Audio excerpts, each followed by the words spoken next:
कलयुग के अंत में क्या होगा? मनुष्य की आयु 20 वर्ष रह जाएगी। 5 वर्ष की आयु में स्त्री गर्भवती हो जाया करेगी। 16 वर्ष की आयु में लोग वृद्ध हो जाएंगे और 20 वर्ष में मृत्यु को प्राप्त हो जाएंगे। व्यक्ति का शरीर घटकर बौना हो जाएगा। ब्रह्मवैवर्त में बताया गया है कि ऐसा समय भी आएगा जब व्यक्ति की उम्र बहुत कम रह जाएगी। युवा अवस्था समाप्त हो जाएगी। कली के प्रभाव से प्राणियों के शरीर छोटे छोटे, क्षीण और रोगग्रस्त होने लगेंगे। श्रीमद् भागवत के 12 स्कंद में कलयुग के धर्म के अंतर्गत श्री सुखदेव जी परीक्षित जी से कहते हैं, ज्यों ज्यों घोर कलयुग आता जाएगा, त्यों त्यों उत्तरोत्तर धर्म, सत्य, पवित्रता, क्षमा, दया, आयु, बल और स्मरण शक्ति का लोप होता जाएगा। अर्थात लोगों की आयु कम होती जाएगी, जब कलिकाल बढ़ता चला जाएगा। कलयुग के अंत में जिस समय कल की अवतार अवतरण होंगे, उस समय मनुष्य की परम आयु 20 या 30 वर्ष होगी। जिस समय कल की अवतार आएंगे, चारों वर्णों के लोग शूद्रों के समान यानी बौने हो जाएंगे। गाय भी बकरियों की तरह छोटी छोटी और कम दूध देने वाली हो जाएंगी। क्या खाएगा मनुष्य? कलयुग के अंत में संसार की ऐसी दशा होगी कि अन्न नहीं उगेगा।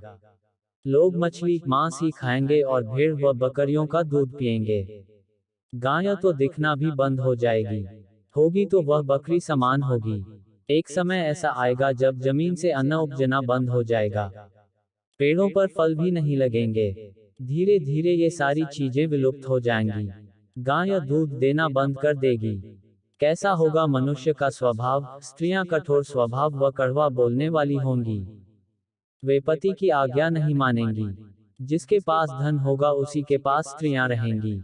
मनुष्य का स्वभाव गधों जैसा दुस्सह, केवल गृहस्थी का भार ढोने वाला रह जाएगा। लोग विषयी हो जाएंगे। धर्म कर्म का लोप हो जाएगा। मनुष्य जपरहित, नास्तिक व चोर हो जाएंगे। सभी एक दूसरे को लूटने में रहेंगे। कलयुग में समाज हिंसक हो जाएगा। जो लोग बलवान होंगे उनका ही राज चलेगा। मानवता नष्ट हो जाएगी। रिश्ते खत्म हो जाएंगे। एक भाई दूसरे भाई का ही शत्रु हो जाएगा। जुआ, शराब, परस्त्रीगमन और हिंसा ही धर्म होगा। पुत्र पिता का और पिता पुत्र का वध करके भी उद्विग्न नहीं होंगे। अपनी प्रशंसा के लिए लोग बड़ी बड़ी बातें बनाएंगे किंतु समाज में उनकी निंदा नहीं होगी। उस समय सारा जगत मलेच्छ हो जाएगा, इसमें कोई संशय नहीं है। एक हाथ दूसरे हाथ को लूटेगा। कलयुग में लोग शास्त्रों से विमुख हो जाएंगे। अनैतिक साहित्य ही लोगों की पसंद हो जाएगा। बुरी बातें और बुरे शब्दों का ही व्यवहार किया जाएगा। स्त्री और पुरुष दोनों ही अधर्मी हो जाएंगे। स्त्रियां पतिव्रता धर्म का पालन करना बंद कर देंगी और पुरुष भी ऐसा ही करेंगे। स्त्री और पुरुषों से संबंधित सभी वैदिक नियम विलुप्त हो जाएंगे। कलयुग के अंत में महाप्रलय, बहुत काल तक सूखा पड़ने के बाद कलयुग के अंतिम समय में बहुत मोटी धारा से लगातार वर्षा होगी, जिससे चारों ओर पानी ही पानी हो जाएगा। समस्त पृथ्वी पर जल हो जाएगा और प्राणियों का अंत हो जाएगा। इसके बाद एक साथ 12 सूर्य उदय होंगे और उनके तेज से पृथ्वी सूख जाएगी।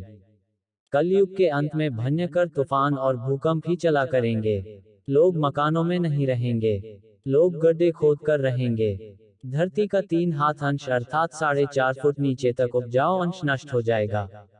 भूकंप आया करेंगे। महाभारत के अनुसार, महाभारत में कलयुग के अंत में प्रलय होने का जिक्र है, लेकिन ये किसी जल प्रलय से नहीं बल्कि धरती पर लगातार बढ़ रही गर्मी से होगा।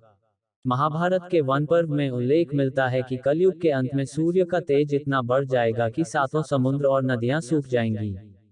संवर्तक नाम की अग्नि धरती को पाताल तक नष्ट कर देगी। वर्षा पूर्णतया बंद हो जाएगी। सब कुछ जल जाएगा। इसके बाद फिर 12 वर्षों तक लगातार बारिश होगी, जिससे सारी धरती जलमग्न हो जाएगी। जल में फिर से जीव उत्पत्ति से शुरुआत होगी।